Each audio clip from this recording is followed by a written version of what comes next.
exposed brown paper on your drywall. I'll show you how to fix it right now. What's up guys, we're going to jump straight into this repair. The first thing I'm going to do though is explain what the heck is going on with this brown paper. If you're watching this video, you've probably already figured out every time you put mud on the brown paper, it will keep peeling up and driving you crazy in the process. So the fix for it is we need to seal up that brown paper. First step is to go around peeling off any pieces of paper that are peeling up already. We don't want to have this whole problem happen again. So just go around with a razor blade and trace around any areas that are a problem and peel them off.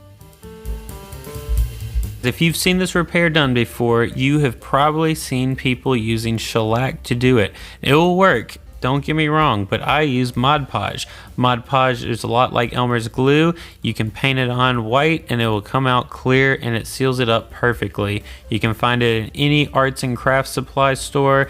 I found the can I'm holding here at Walmart and it's actually very cheap. I think that can was like $4 and something, and it will last you forever. Once we have it painted on, we're just gonna let it dry. Doesn't take very long, and we're gonna mix up our mud. I like using hot mud for everything. If you've seen any of my videos, I pretty much exclusively use hot mud, and I'm just gonna put 1 part water in a Ziploc bag and 2 parts hot mud in the same Ziploc bag, and just start mixing it up in the bag.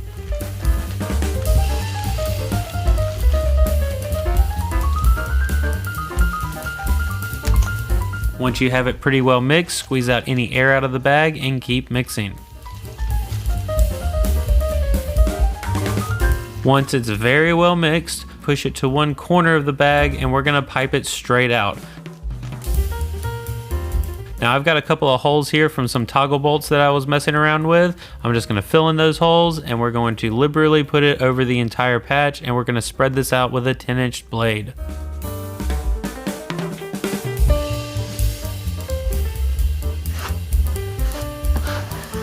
Now when you're spreading this out, we're just going to work it back and forth quite a few times to work those air bubbles out of the mud. And once that's done, just get a nice even smooth coat going across there, let it dry, and we'll sand it smooth. Very lightly sanding it, mostly feathering out those edges if there are any, and we're just going to get a nice smooth finish. I have these holes like I was talking about earlier, and we're gonna have to fill those with some spackle because it will dent in a little bit. It's not the mud that's shrinking, it's actually just pushing into the wall. I'm gonna use fast dry premium spackling by DAP. It dries very quickly, goes on real smooth, and we're just gonna go over these 3 holes and smooth it out real fast.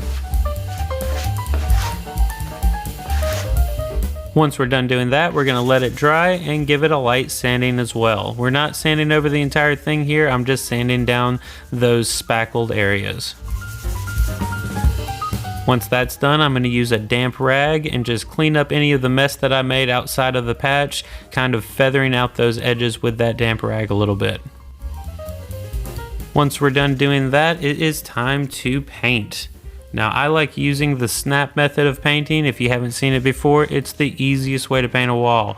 Just get your primer on your brush, snap, and it's on the wall. Get your color on a brush, snap, and it's on the wall. And alright guys, here's what it looks like. All the brown paper is no longer visible, no blistering whatsoever. So if you're having that issue, this is definitely a way to go. Mod Podge is what I use. It's a lot cheaper than shellac and also a lot cleaner to deal with inside. So you can use either, both of them work just fine. If you like this video though, hit that like button and please subscribe. It's